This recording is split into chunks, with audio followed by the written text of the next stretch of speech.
আসসালামু আলাইকুম। আশা করি সবাই ভালো আছেন। আমরাও আলহামদুলিল্লাহ ভালো আছি।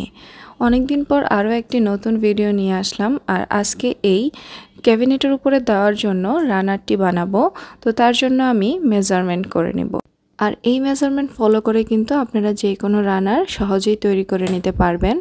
তো তার জন্য আমি এখানে ব্যবহার করেছি ভেলভেট উল আর হুক নিয়েছিলাম 5 mm। এখানে আমি প্রথমে হলুদ কালার ভেলভেটটা দিয়ে কাজ শুরু করব। তো তার জন্য আমি নট করে নেব, নট করে এখানে চেন করে নেব। আর চেন করব আমি হচ্ছে প্রায় 34 ইঞ্চি, যেহেতু আমার ক্যাবিনেটটা লম্বায় 48 ইঞ্চি এবং প্রস্থে 14 ইঞ্চি। তো সেক্ষেত্রে আমি 48 থেকে 14 ইঞ্চি বাদ দিয়ে 34 ইঞ্চি পর্যন্ত লম্বা একটা চেন করে নেব। আর চেনের ক্ষেত্রে এখানে মনে রাখতে হবে চেনের সংখ্যাটা যাতে 3-এর গুণিতক হয়, অর্থাৎ 3 দিয়ে ভাগ করা যায় এমন সংখ্যা যাতে হয়। তো আমি প্রায় 34 ইঞ্চি লম্বা একটা চেন করে নিয়েছি। এখন এখানে এক্সট্রা আমি 3টা চেন করে নেব। এরপর 4 নাম্বার চেনের ভিতর থেকে আমি 2টা ডাবল ক্রোশেট করে নেব। আর প্রথম যেই 3টা চেন, এই 3টা চেনকে আমরা একটা ডাবল ক্রোশেট হিসেবে কাউন্ট করব। তাহলে আমার এখানে মোট 3টা ডাবল ক্রোশেট হলো। এরপর আমি 2টা চেন দিব। 2টা চেন দিয়ে সেম গ্যাপে আমি আবার 3টা ডাবল ক্রোশেট করব। এরপর আবার 2টা চেন করব, করে সেম গ্যাপেই আমি আবার 3টা ডাবল ক্রোশেট করব। তাহলে আমার এখানে টোটাল 9টা ডাবল ক্রোশেট হবে, পরপর 3টি ডাবল ক্রোশেট করে এবং মাঝে 2টি চেনের গ্যাপ দিয়ে। এরপর আমি 2টা চেনের গ্যাপ রাখবো, রেখে 3 নাম্বার চেনের ভিতরে আমি 3টা ডাবল ক্রোশেট করব। এরপর আবার আমি 2টা চেনের গ্যাপ রাখবো, রেখে 3 নাম্বার চেনের ভিতরে আমি আবার 3টা ডাবল ক্রোশেট করব। আর এভাবে করে কিন্তু একদম আমি লাস্ট মাথা পর্যন্ত কিন্তু সেম প্রসেসটাই ফলো করব। অর্থাৎ 2টা চেনের গ্যাপ রাখবো, রেখে আমি 3 নাম্বার ঘরে 3টা ডাবল ক্রোশেট করব। 3টা ডাবল ক্রোশেট করে আমি একদম লাস্ট ঘরের মধ্যে চলে এসেছি। তো এখানে আমার সামনে 3টা চেন বাকি আছে।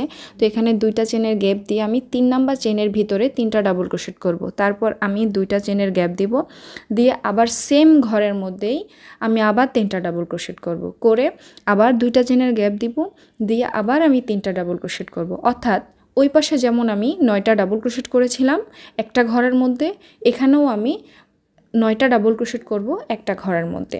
আর এতে করে কিন্তু আমার একটা কর্নার তৈরি হবে, দুই পাশে 2টা কর্নারের মতো করে তৈরি হবে। এখন অপর পাশে যেই ঘরগুলোর মধ্যে আমি 3টি করে ডাবল ক্রোশেট করেছিলাম, এই পাশেও আমি ওই ঘরগুলোর মধ্যেই 3টা করে ডাবল ক্রোশেট করে যাব একদম লাস্ট মাথা পর্যন্ত। সবগুলো ঘরে আমি 3টা ডাবল ক্রোশেট করে একদম লাস্ট মাথায় চলে এসেছি। এখন প্রথম যে 3টা চেইন করেছিলাম তার 3 নাম্বারটির মাথায় আমি একটা স্লিপ স্টিচ দিয়ে জয়েন করে দিলাম।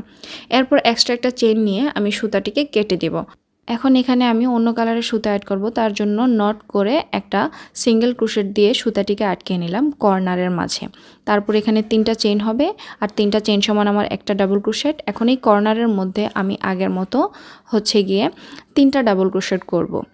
3টা ডাবল ক্রোশেট করে মাঝে 2টা চেনের গ্যাপ দিব, দিয়ে আবার 3টা ডাবল ক্রোশেট করব। আর এই কাজটা আমার প্রত্যেকটা কর্নারেই করতে হবে। রানারটার যেহেতু 4টা কর্নার, তো এই 4টা কর্নারেই কিন্তু আমি প্রথমে 3টা ডাবল ক্রোশেট করব, করে মাঝে 2টা চেনের গ্যাপ দিব, দিয়ে আবার সেম ঘরেই হচ্ছে গিয়ে আমি আবার 3টা ডাবল ক্রোশেট করব। এতে করে পরবর্তী রাউন্ডের জন্য আমার কর্নারটা তৈরি হয়ে যাবে। 3টা ডাবল ক্রোশেট ও 2টা চেনের গ্যাপ দিয়ে আবার 3টা ডাবল ক্রোশেট করার কারণে এখানে খুব সুন্দর কিন্তু কর্নার তৈরি হয়ে গেছে। এখন আমি আগের রাউন্ডের যে 3টা ডাবল ক্রোশেটের গ্যাপ আছে, ওই গ্যাপগুলোর মাঝে হচ্ছে গিয়ে আমি আবার 3টা ডাবল ক্রোশেট করব। অর্থাৎ আগের যেই রাউন্ডের গ্যাপগুলো আছে ওই গ্যাপগুলোর মাঝে মাঝে আমি 3টা ডাবল ক্রোশেট করে আসব। আর এসে কর্নারগুলোতে আবার সেম কাজটাই করব, 3টা ডাবল ক্রোশেট করব, করে হচ্ছে 2টা চেনের গ্যাপ দিব, দিয়ে আবার 3টা ডাবল ক্রোশেট করব। এভাবে করে আমি সম্পূর্ণ রাউন্ডটি কমপ্লিট করব। পুরো রাউন্ডটি শেষ করে আমি একদম লাস্ট ঘরে চলে এসেছি। এখন আমি এটাকে জয়েন করে দিব। আর প্রথমে যে 3টা চেইন করেছিলাম তার 3 নাম্বারটির মাথায় আমি এটা একটা স্লিপ স্টিচ দিয়ে জয়েন করলাম। এরপর আমি এখানে সুতাটিকে কাটবো না, আমি আরও স্লিপ স্টিচ দিয়ে একদম কর্নারে চলে যাব।